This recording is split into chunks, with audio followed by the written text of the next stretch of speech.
क्योंकि उसकी लॉजिक मेरे से बेहतर होगी। तो ये तो लॉजिक है, लॉजिक आपकी जितनी रिफाइन होती जाएगी उतनी बेहतर आप क्यूरीज क्या करते रहेंगे, लिखते रहेंगे। तो सिंटेक्स इसको बड़ा छोटा सा और आसान सा था जो हमने देख लिया। तो बाकी अगर इसमें कोई वेरिएशन आती है तो वो आप हैंडल कर सकते हैं, वो मुश्किल वाली बात नहीं। अच्छा, अब हम स्टार्ट करने लगे हैं और हमारा आज का टॉपिक जो है वो डिज़ाइन से स्टार्ट होगा कि हमने डेटाबेस को डिज़ाइन करना है। अब हमने दो तरह की डेटाबेसेस पे जनरली हमारी बात होती है, एक को हम OLTP बोलते हैं, दूसरे को OLAP बोलते हैं। OLTP stands for online transactional processing systems, जो डे टू डे बिजनेस को डील करते हैं। लाइक हमारा CMS हो गया, कैंपस मैनेजमेंट सिस्टम, डेली की अटेंडेंस लगनी है, इसमें मार्क सेंटर होने हैं, मिड होना है, फाइनल होना है, रिजल्ट कार्ड जनरेट होना है, तो डे टू डे एक्टिविटीज के अंदर परफॉर्म होती है। दूसरी कैटेगरी आती है OLAP, online analytic processing system, जिनको हम डेटा वेयर हाउसेस भी बोलते हैं, जो एनालिसिस के लिए काम करते हैं। तो एनालिसिस वाला या OLAP वाला काम अभी हमने ना करना है ना पढ़ना है। इसमें हमने किसकी बात करनी है, हमने OLTP सिस्टम्स की, ऑनलाइन ट्रांजैक्शनल प्रोसेसिंग सिस्टम्स की बात करनी है, जो डे टू डे ट्रांजैक्शंस को डील करते हैं। वो कैसे बनाए जाते हैं, किस तरह बनते हैं, उस पर हम बात करेंगे। इसमें किसी को कोई इशू?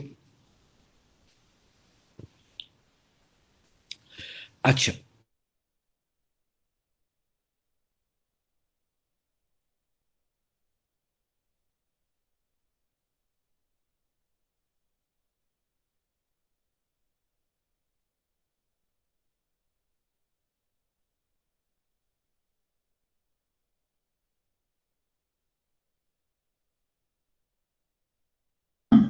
सर आपकी पिक्चर फ्रीज हो गई और आवाज भी नहीं आ रही।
जी मुझे लगता है कि मैं डिस्कनेक्ट हो गया था। मेरी आवाज़ अब आपको आ रही है? यस सर, अब आ यस रही है सर, आ आवाज। रही है। Yes sir. जी जी।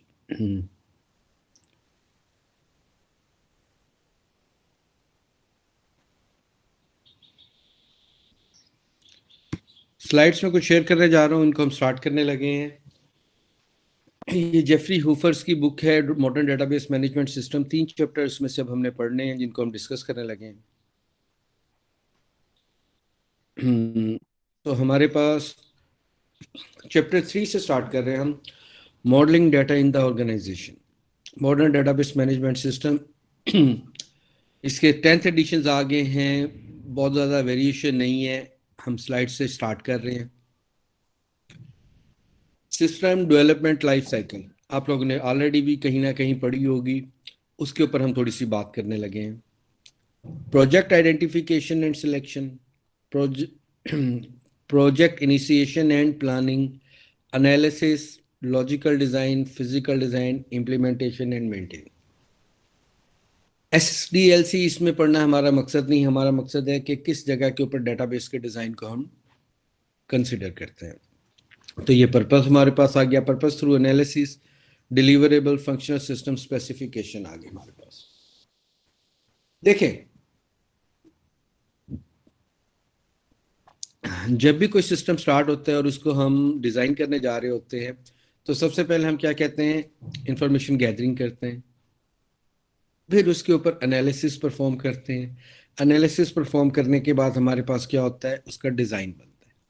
ये जो एनालिसिस परफॉर्म होता है और डिज़ाइन बनता है, ये बड़ी इंपॉर्टेंट बात है। लेकिन इससे भी ज़्यादा इंपॉर्टेंट बातें हैं कि हमने डाटा गैदर कैसे किया है, हमने इंफॉर्मेशन गैदर कैसे की है, उसके बहुत सारे तरीक़ेकार एग्जिस्ट करते हैं। और जो लोग ये 3 काम ज़्यादा अच्छे करते हैं, उन लोगों में, और जो अच्छा प्रोग्रामर होता है उनमें 4-5 लाख रुपए का फ़र्क होता है। जो ये वो डिज़ाइन लेवल के ऊपर काम कर रहे होते हैं, उनकी अंडरस्टैंडिंग सिस्टम की इतनी अच्छी होती है कि वो सारा सिस्टम बड़े बेहतर तरीके से डिज़ाइन करते हैं, और उसकी डिटेलिंग के लिए जो कोड किया जाता है वो प्रोग्रामर्स करते हैं।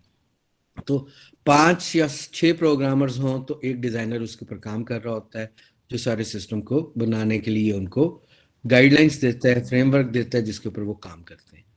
तो वो फ्रेमवर्क और गाइडलाइंस किस तरह दी जाती हैं, उन्हीं को हमने पढ़ना है, और वो कैसे बनाया जाता है उसी पे हमने बात करनी है। जिसका काम, ये वाला काम जिसका अच्छा होगा, उसको एप्रिसिएशन भी ज़्यादा मिलेगी in terms of financial benefit, और वैसे भी उसको ज़्यादा अप्रेज किया जाएगा किसी भी सिनेरियो के अंदर। काम होता कैसे है, हम कोशिश करते हैं कि इसको समझने की कोशिश करें। बिजनेस रूल्स हम लोगों ने पहली बात की थी, पहले मुझे याद करवाएं, इंटेग्रिटी का मतलब क्या था? Correctness of data. और करेक्टनेस ऑफ डाटा का मतलब क्या था? Data validating our defined rules and regulations. Data, हाँ, fulfilling our defined rules and regulations. तो हमने अपने रूल्स बनाने कैसे, ये उन रूल्स की बात हो रही है, बिजनेस रूल्स की। स्टेटमेंट्स दैट डिफाइन और constrain some aspects of the business, assert business structure, control, influence business behavior, expressed in terms familiar to end user, automated through DBMS software. वो कहते हैं कि जो बिजनेस रूल्स हैं वो business related होंगे, और उसके तमाम एस्पेक्ट्स को क्या कर रहे होंगे, डिफाइन कर रहे होंगे। बिजनेस का स्ट्रक्चर भी इन्हीं की मदद से हम डिफाइन करेंगे। कौन कौन सा कंट्रोल है, किस तरह इन्फ्लुएंस करना है उसको बिजनेस के बिहेवियर के ऊपर, वो भी हम डिसाइड करेंगे। वो कहते हैं कि जो बिजनेस रूल है, कैसा बिजनेस रूल एक अच्छा बिजनेस रूल होगा। पहली बात, हम जब कंप्यूटर साइंस की बात करते हैं तो कंप्यूटर साइंस हमारे पास जो है वो बेस करता है बाइनरी लैंग्वेज के ऊपर। बाइनरी लैंग्वेज में या 0 होता है या 1 होता है, दूसरी कोई ऑप्शन नहीं होती। 0 1, नो थर्ड ऑप्शन। तो फंडामेंटली हमारे पास एक प्रॉब्लम है। फॉर एग्जाम्पल, मुझे रोल नंबर 7 मॉडलिंग का बताए कि पहली अच्छी तनख्वाह कितनी होनी चाहिए, किसी भी आदमी की पहली अच्छी तनख्वाह कितनी होनी चाहिए। मॉर्निंग में रोल नंबर 7, 8 9 10 में से जो भी मौजूद है बता दे।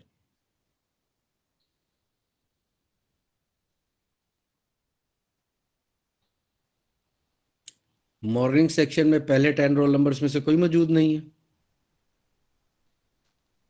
Roll number 4। जी जी, पहली अच्छी तनख्वाह कितनी होनी चाहिए आपके ख्याल में? Sir around 50,000 month. ठीक है, रोल नंबर 40 से 50 के दरमियान मॉर्निंग में आप बताएं पहली तनख्वाह सर कितनी? मैं बताता हूँ सर, पहली तनख्वाह होती अच्छी है, जितनी मर्जी हो, फर्क फॉर नहीं पड़ता। एग्जाम्पल, कोई give me a figure. Sir काम पे डिपेंड करता है, आप लाख ले लें। यार फिगर बता दो, चलो लाख हो गया। और रोल नंबर आफ्टरनून में से कोई भी बता दे। जितने ज्यादा हो काम 70 से ऊपर ऊपर। यार फिगर बताओ, ये फलसफे की क्लास हो रही है, जितनी भी हो कम है। फिगर बताओ, फिगर। सर अब 70। अबाव 70। अच्छा चलो देखो, ये मेरी बात सुनो। इसका मतलब है कि एक ही कोर्स पढ़ने वाले, एक ही 2 सेक्शंस के लोगों से जब मैंने पूछा है कि अच्छी तनख्वाह क्या है, तो उनमें से भी 5 लोग एक बात पे एग्री नहीं हुए। हमारे पास यही प्रॉब्लम हम ह्यूमन बिहेवियर में हमेशा रहती है। और वो प्रॉब्लम क्या है, जो कंप्यूटर कैटर नहीं कर सकता वो क्या है, तकरीबन ऐसा होगा, ऑलमोस्ट मेरा ख्याल है, शायद, मे बी नोट, हो सकता है कि ये ठीक हो, मेरा ख्याल है ऐसा है, शायद यही हो रहा होगा। आए बाएं शाएं कंप्यूटर में इंप्लीमेंट नहीं हो सकता। यहाँ पे जो रूल बनाना है, we should have a crisp rule. पहली तनख्वाह अच्छी होनी चाहिए। और क्या अच्छी होनी चाहिए? 50, 70 लाख, 2 लाख, 5 लाख? अच्छी तनख्वाह कोई चीज नहीं है। क्या चीज बेहतर है? फर्स्ट पे शुड बी बिटवीन 40,000 टू 50,000। हाँ, दैट इज अ रूल कि पहली तनख्वाह 40,000 से 50,000 के दरमियान है। अच्छी तनख्वाह कोई स्टेटमेंट नहीं, अच्छी तनख्वाह कोई रूल नहीं बन सकता। 40,000 से 50,000 पहली तनख्वाह होनी चाहिए, ये एक रूल बन सकता है। ठीक है, तो आए बाएं शाएं तकरीबन ऑलमोस्ट, मेरा ख्याल है, तुम्हारा ख्याल है, ऐसी चीज को कंप्यूटर साइंस में इंप्लीमेंट नहीं किया जा सकता। इसको या यस चाहिए या नो चाहिए, तीसरी कोई स्टेटमेंट रिक्वायर्ड नहीं है। क्या ये बात समझ आ रही है?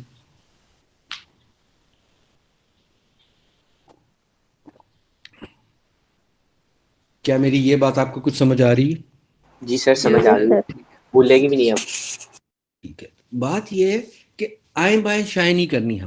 हमने जो कुछ रूल बनाने हैं वो बिल्कुल ठीक रूल, क्रिस्प, हम इसके लिए वर्ड यूज करते हैं, क्रिस्प रूल बनाने हैं, एटॉमिक रूल बनाने हैं, जिसको डिवाइड करनी है, जिसमें अबहाम वाली कोई बात ना हो कि यार मैं अच्छी तनख्वाह से कुछ और समझ रहा हूँ, साथ वाला कुछ और समझ ले, तीसरा बंदा कुछ और समझ।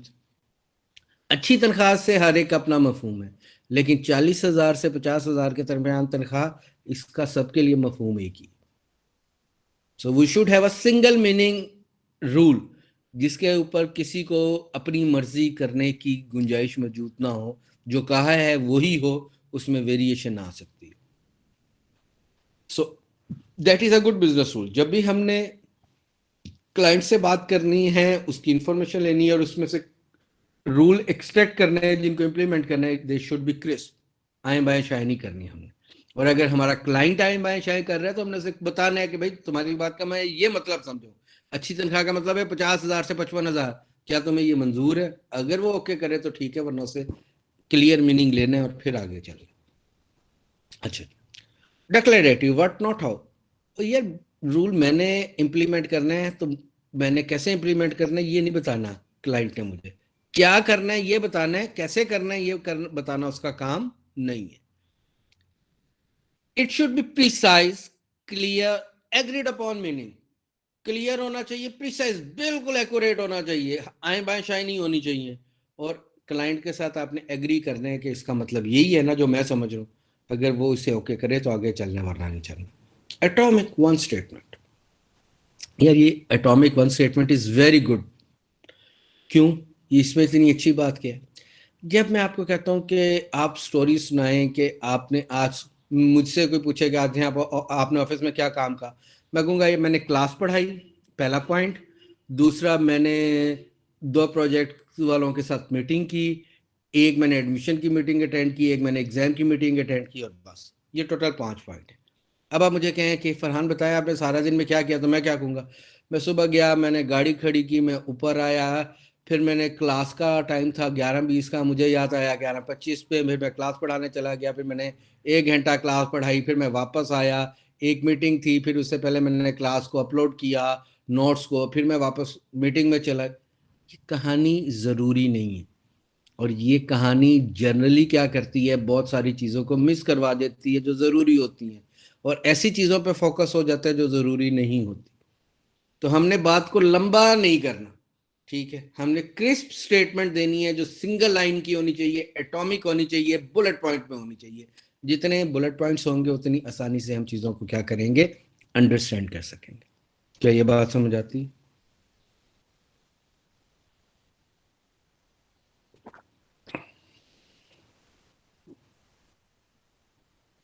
क्या मैं आपको सुनाई और दिखाई दे रहा हूँ? Yes, sir.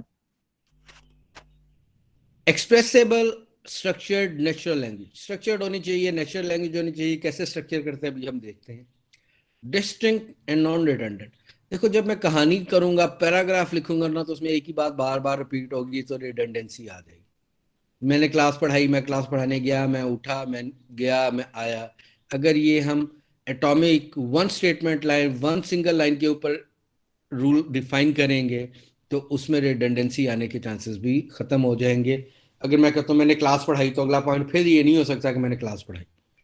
ठीक है, तो एक चीज एक ही दफा आएगी, रिडंडेंट नहीं होगी, तो ज्यादा बेहतरी से हम इसको लेकर चल सकते हैं। Business oriented, understood by business people. Rule बनाए किन के लिए जा रहे हैं, सिस्टम ऑटोमेट किसके लिए किया जा रहा है, क्लाइंट के लिए। तो जो कुछ बना रहे हैं वो उसको समझ आना चाहिए और उसकी रिक्वायरमेंट्स को फुलफिल करना चाहिए। हम ऐसी बहुत अच्छी चीज बनाने का कोई फायदा नहीं जो क्लाइंट के लिए एक्सेप्टेबल ही ना। ठीक हो, सर ये कंसिस्टेंट का बता दें, इंटरनली और एक्सटर्नली का क्या मतलब था? अभी पता लग जाएगा, अभी पता लग जाएगा। अच्छा, entity, entity, instance, person, place, object, event, concept. ERD model हमारे पास वो टूल है जिससे हम क्या करते हैं, सिस्टम को डिजाइन करते हैं। जितने भी रूल्स मैंने लिखे, पढ़े, सुने, समझे, वो मैंने अब क्लाइंट को प्रेजेंट करने, अपने क्या नाम है, स्टाफ को भी प्रेजेंट करना है, जिन्होंने उसके मुताबिक क्या करना है, डेटाबेस क्रिएट करनी। तो उसके लिए कोई एक टूल रिक्वायर्ड था, तो वो टूल है एंटिटी रिलेशन डायग्राम। ये एंटिटी रिलेशन डायग्राम एक डायग्राम होती है जिसमें तमाम रूल्स को हम क्या कर सकते हैं, इंप्लीमेंट कर सकते हैं। तो वो जब कागज के ऊपर सारे रूल्स अप्लाई हो जाते हैं उस डायग्राम के अंदर, तो बड़े आराम से फिर हम सिस्टम में से कन्वर्ट कर लेते हैं। तो ये बहुत अच्छा टूल है डेटाबेस को क्रिएट करने के लिए। वंस अगेन, क्रिएट करने का मतलब है लॉजिकली ये सारे का सारा स्ट्रक्चर हमें बना देगा, क्रिएट हम स्किल से करेंगे। ठीक हो गया जी। एंटिटी रिलेशनशिप डायग्राम में वो कहते हैं एंटिटीज होती हैं और उनके आपस में रिलेशनशिप होते हैं। तो सबसे पहले हमें एंटिटी को डिफाइन करना पड़ेगा। तो एंटिटी क्या होती है, आपके सिस्टम में शामिल कोई भी चीज एंटिटी हो सकती है।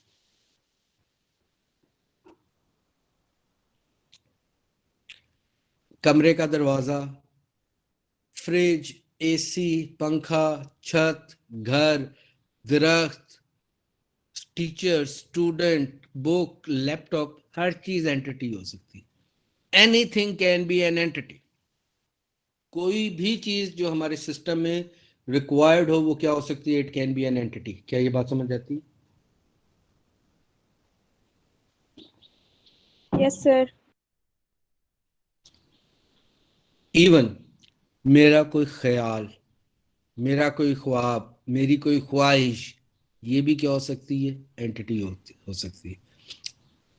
Anything which have some attribute, जिसमें कोई एट्रीब्यूट हो सकता हो, उसको मैं एंटिटी कह सकता हूँ। वो मेरा ख्वाब हो सकता है, मेरा कंसेप्ट हो सकता है, मेरा आइडिया हो सकता है, मेरा कोई ख्वाब हो सकता है, मेरा कोई ख्याल हो सकता है, वो भी एज एंटिटी काम कर सकता है। उसका फिजिकल होना भी जरूरी नहीं। तो कोई भी चीज क्या हो सकती है, anything can be an entity. क्या ये बात समझ आती है हमें? Yes sir. अब मैं फॉर एग्जाम्पल मैं ये कहता हूं कि अगर हम अपने क्लासरूम को याद करें जिसमें हम बैठ के क्लास पढ़ते थे, तो उसमें से अगर मैं आप लोगों को कहूँ कि मुझे एंटिटीज गिनवा दें, तो कौन कौन सी एंटिटीज होती हैं उस क्लासरूम में? Board, chair, fan, projector, dice. ठीक हो गया। तो चेयर्स कितनी होती हैं? अपनी मर्जी 50 होती है। ठीक हो गया। तो ये 50 एंटिटीज होंगी। उसके इंस्टेंसेस 50 होंगे मेरा ख्याल है। बिल्कुल ऐसा ही है। जब हम एंटिटीज की बात करते हैं तो हम कहते हैं एक एंटिटी है, उसकी अकरेंसेस कितनी पड़ी हैं वहां पे, that is known as instances. अगर मैं एक चेयर डिफाइन करता हूँ एज एंटिटी और कमरे में 50 चेयर्स है, तो चेयर नंबर 1 2 3 4 5 6 टोटल 50 जो चेयर्स हैं, ये उस एंटिटी के अकरेंसेस हैं, उस एंटिटी के इंस्टेंसेस हैं। अब सर इस एक बात क्लास और ऑब्जेक्ट वाला हिसाब हो गया। हाँ, इस बात को और आसानी से समझा जा सकता है। अगर मैं एंटिटी को टेबल कंसीडर कर लूं तो ये उसके रिकॉर्ड्स हैं। अगर मैं एंटिटी को टेबल कंसीडर करूं तो ये क्या है, उसके क्या हैं, रिकॉर्ड्स हैं। क्या ये बात समझ आती है?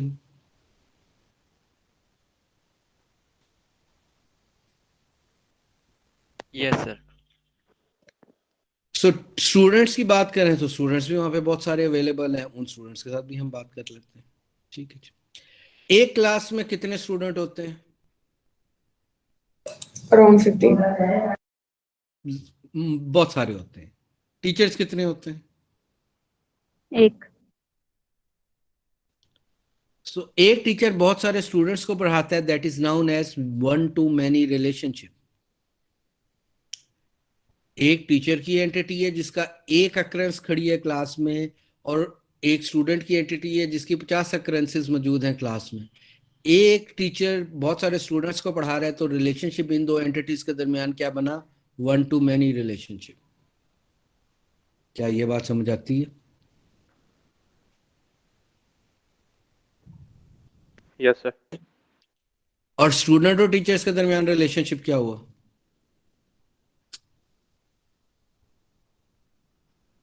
जी जी, many to one. Many to one. तो बेसिकली हमारे पास तीन तरह के ही रिलेशन होते हैं, one to many, many to many, many to one, one to one.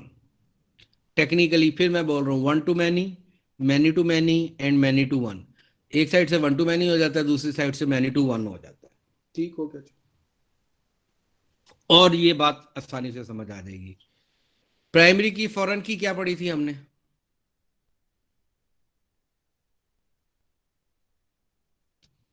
याद करवा दें मुझे। प्राइमरी की जो primary- किसी भी टेबल रिलेशन रिकॉर्ड्स को यूनिकली आइडेंटिफाई कर सके, और फॉरेन की वो जो कि दूसरे टेबल पेरेंट टेबल को चाइल्ड टेबल से रेफर कर सके। ठीक हो गया। प्राइमरी की एक वैल्यू होती थी जो चाइल्ड वैल्यूज में मल्टीपल टाइम्स पढ़ी हो सकती थी, तो रिलेशनशिप क्या हुआ? 1 to 1. तो प्राइमरी की और फॉरेन की का जो रिलेशनशिप है वो वन टू मैनी होता है। प्राइमरी की और फॉरेन की का रिलेशनशिप क्या होता है? One to many. तो एक बात याद रखें, डेटाबेस, क्योंकि हम रिलेशंस को पढ़ रहे हैं, एसक्यूएल की प्रैक्टिस कर रहे हैं, तो हमें पता है ईआर मॉडल के रिजल्टेंट में जो टेबल्स बनने हैं उनमें प्राइमरी की और फॉरेन की होती है। तो वन टू मैनी को इम्प्लीमेंट करने का तरीकेकार क्या है? प्राइमरी की और फॉरेन की। ठीक है, ये भी हमें पता लग गया। ईआर मॉडल में दो ही चीजें होती हैं, एंटिटीज होती हैं और रिलेशनशिप होती है। हमने बता दिया एंटिटीज क्या होती है। हर चीज ही क्या हो सकती है? एंटिटी हो सकती है। आसान काम कर लेते हैं हम, ये बता देते हैं आपको कि क्या चीज एंटिटी नहीं होती। ये गौर से सुन लें, ये याद रखनी है बात, ये भूलनी नहीं है। सिर्फ दो चीजें एंटिटी नहीं हो सकती, एक सिस्टम का यूजर, दूसरा सिस्टम की output. For example, campus management system पे आप लोगों का रिजल्ट कार्ड निकलता है, रिजल्ट कार्ड एंटिटी नहीं हो सकता। दूसरा, सिस्टम में जो यूजर्स काम कर रहे हैं वो यूजर्स जो हैं उनकी एंटिटी नहीं बना सकते कि फरहान की अलहदा एंटिटी है, अरशद की अलहदा है, इमरान की अलहदा है और किसी और की अलहदा है। ये एंटिटीज नहीं बन सकती। सिस्टम का यूजर भी कभी एंटिटी नहीं बनेगा और सिस्टम की आउटपुट भी कभी एंटिटी नहीं बनेगी। बाकी दुनिया की हर चीज एज एंटिटी डील की जा सकती है। क्या ये बात समझ आती है? Yes sir. ठीक है, चलो एक और बात बड़ी इंपॉर्टेंट है। एंटिटीज तो बहुत सारी आ गई, हर एंटिटी हमारे काम की भी नहीं होती। फॉर एग्जाम्पल,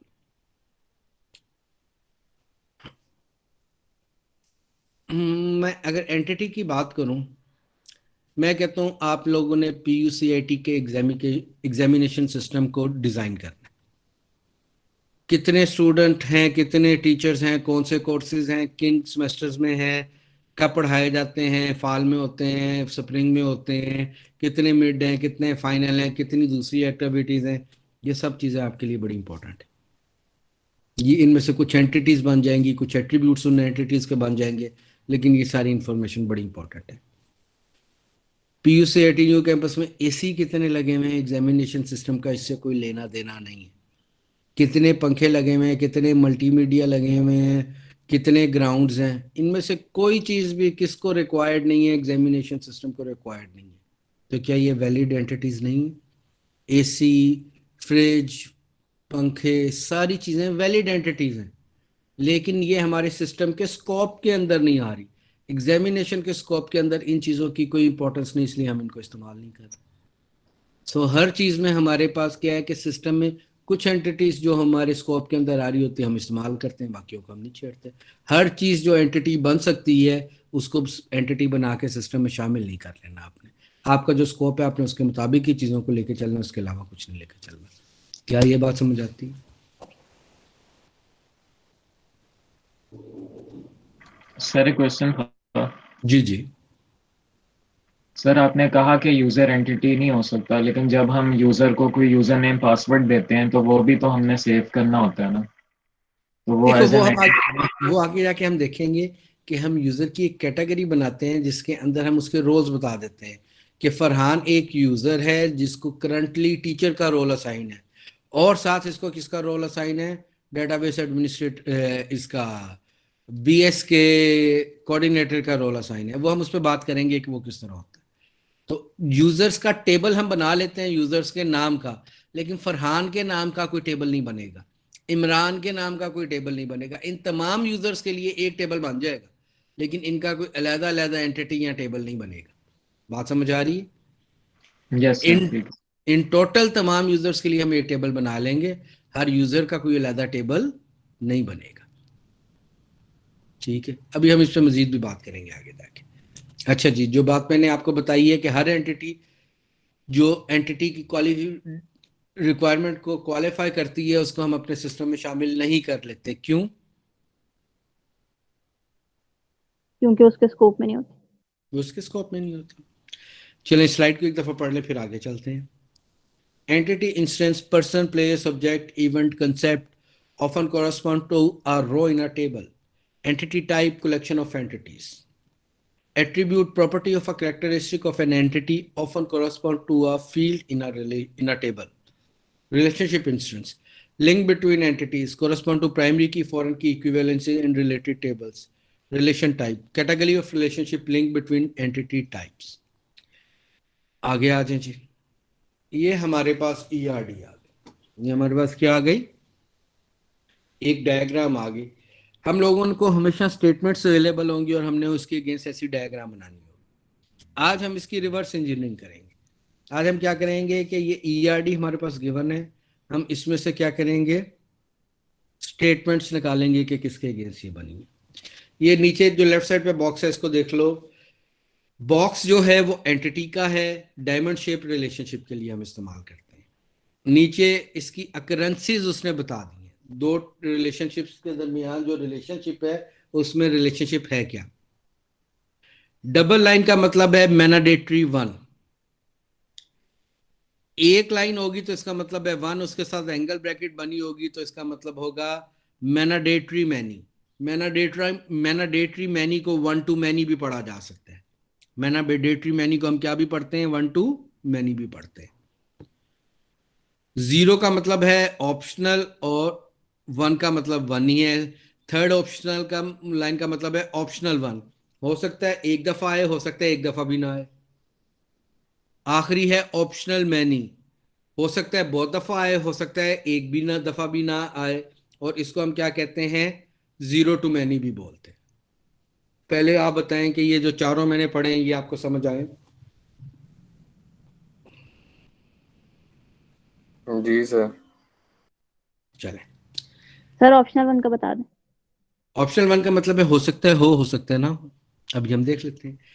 चलें, ये मैं कस्टमर से पढ़ने जा रहा हूं, इसको कस्टमर वाली साइड से मैं पढ़ना शुरू कर रहा हूं।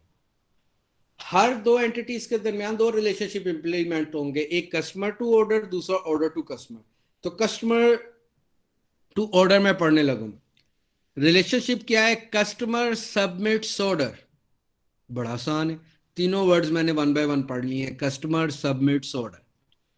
अब मैं अकरेंसेस भी साथ पढ़ूंगा। अगर मैं कस्टमर वाली साइड से पढ़ रहा हूं तो अकरेंस ऑर्डर वाली साइड की पढ़ी जाएगी। अकरेंस कौन सी पढ़ी जाएगी, बाद वाली एंटिटी की अकरेंस पढ़ी जाएगी। बाद वाली एंटिटी यानी ऑर्डर के ऊपर कौन सी अकरेंस लगी हुई है, ऑप्शनल मैनी। अब मैं स्टेटमेंट देने लगूं, गौर से सुने। कस्टमर में सबमिट्स मैनी ऑर्डर और may not submit any order. हो सकता है कस्टमर बहुत सारे ऑर्डर प्लेस करे, हो सकता है वो कोई ऑर्डर भी सबमिट ना करे। तो ऑप्शनल मैनी ने ये बात हमें बताई कि हमारे पास स्टेटमेंट क्या होगी कि कस्टमर हो सकता है बहुत सारे ऑर्डर्स प्लेस करे, हो सकता है वो कोई ऑर्डर भी प्लेस या सबमिट ना करे। क्या ये बात समझ आती है हमें? जी sir. No, important thing is we have a crisp statement. हमने क्रिस्प स्टेटमेंट बनाई है आई माई शाइनी की।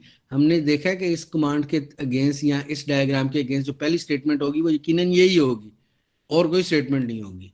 अब मुझे कोई स्टेटमेंट बता दे ऑर्डर टू कस्टमर, क्या स्टेटमेंट है? Order are submit by only one customer. बिल्कुल ठीक है। Order submitted by exactly one customer. Order submitted by exactly one customer कि एक ऑर्डर एक ही कस्टमर देगा, दूसरा कोई नहीं दे सकता। अच्छा, जिस बच्चे ने बताया है उसने नहीं बताना, कोई और बताए। Order to product,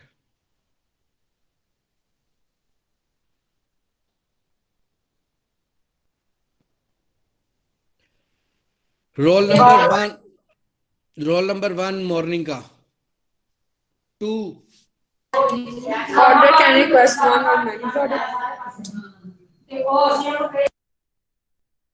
roll number 3 4 में से कोई बताए। 4. जी जी बोलो। Order request many products. नहीं, ये भी ठीक हो सकता है। रोल नंबर 5 6 7 में से कोई बता दे।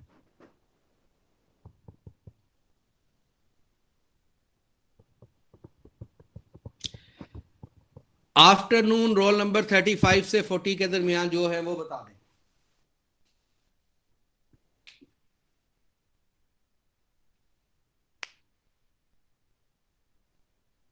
जी जी, आफ्टरनून 35 से 40 के दरमियान।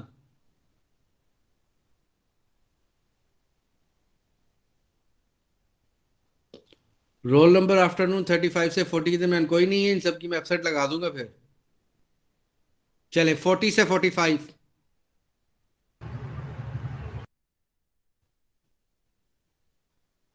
सर ऑर्डर मे और मे नॉट रिक्वेस्ट वन और मेनी प्रोडक्ट्स।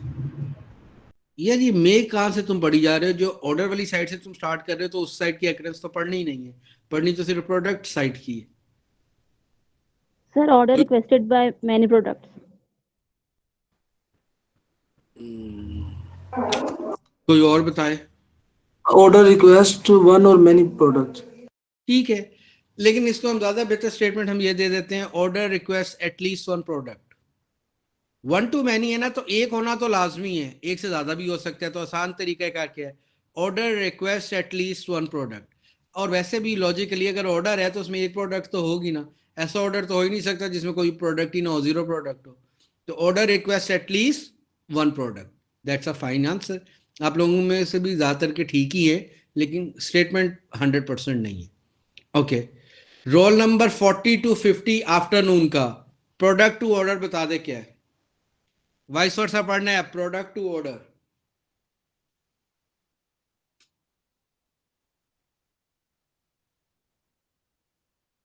फोर्टी से 50 में भी कोई नहीं है।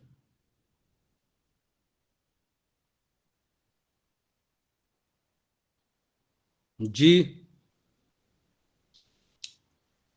इसका मतलब है 35 से लेके 50 तक तमाम एब्सेंट है आफ्टरनून में।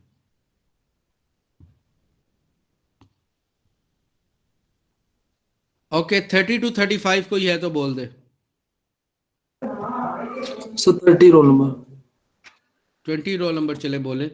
Product 30 to 30 30. 30 Product request may or may not order. Statement ठीक करें।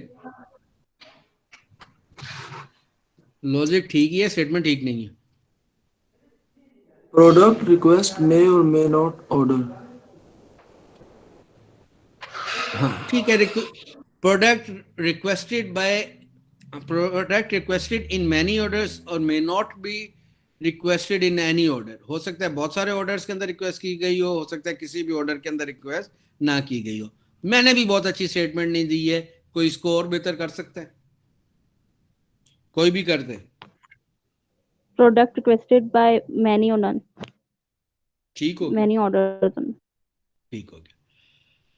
Role number 10 to 20 morning product to item पढ़ें क्या है जी?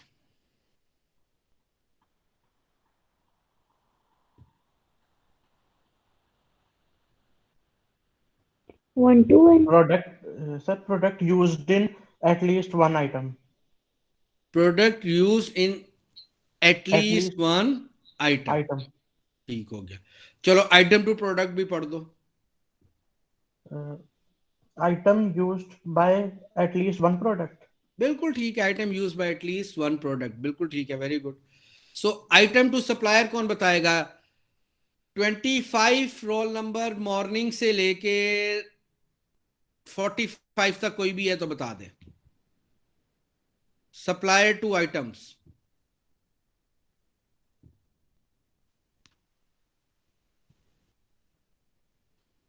Item supplies at least one supplier. यार सप्लायर टू आइटम पढ़ना है यार।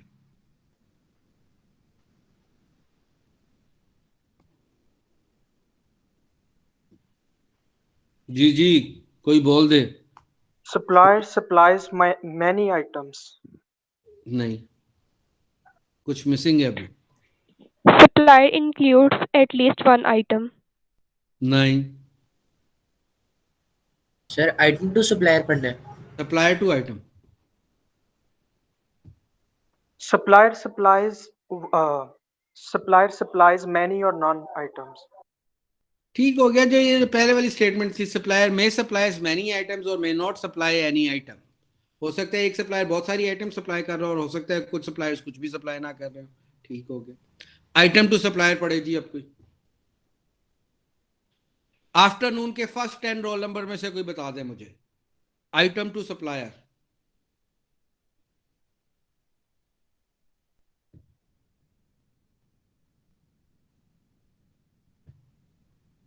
Afternoon first 10 roll numbers.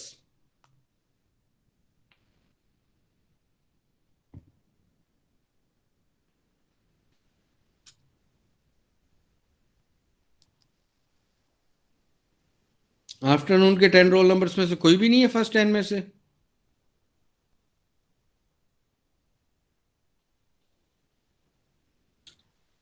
Afternoon 11 to 20। So 11. जी जी, Item supplied by at least one supplier. बिल्कुल ठीक है। Item supplied by at least one supplier, very good जी। 20 से 30 के दरमियानी कोई और बता दे supplier to shipment.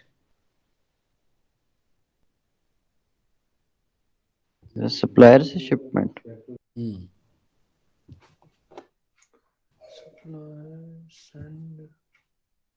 Supplier sends many or none shipments. ठीक है। मैं सप्लायर में supply many shipments or may not supply any shipment. ठीक हो गया। Shipment to supplier roll number 40 से 50 के दरमियान मॉर्निंग में से।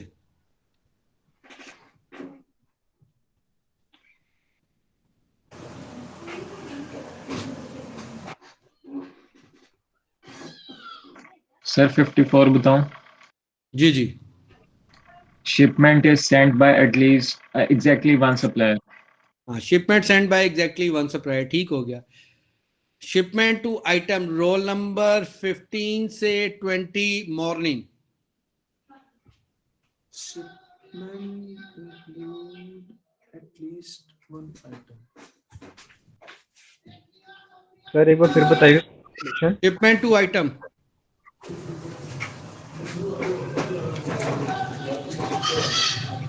सर शिपमेंट इंक्लूड वन, ये माइक किसका होना है? Shipment includes at least one item. बिल्कुल ठीक है।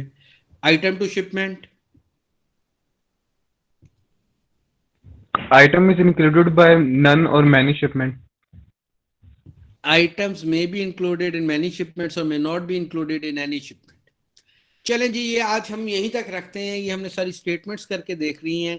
नेक्स्ट क्लास के अंदर आप सब ने हैंड रिटन ये स्टेटमेंट्स लिख के लानी है, उसके बाद हम आगे स्टार्ट करेंगे।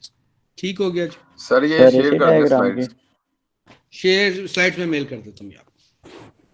सर इसी डायग्राम के लिए लिखनी है सारी स्टेटमेंट्स। हाँ, इसी के लिए लिख दो, इसी के लिए।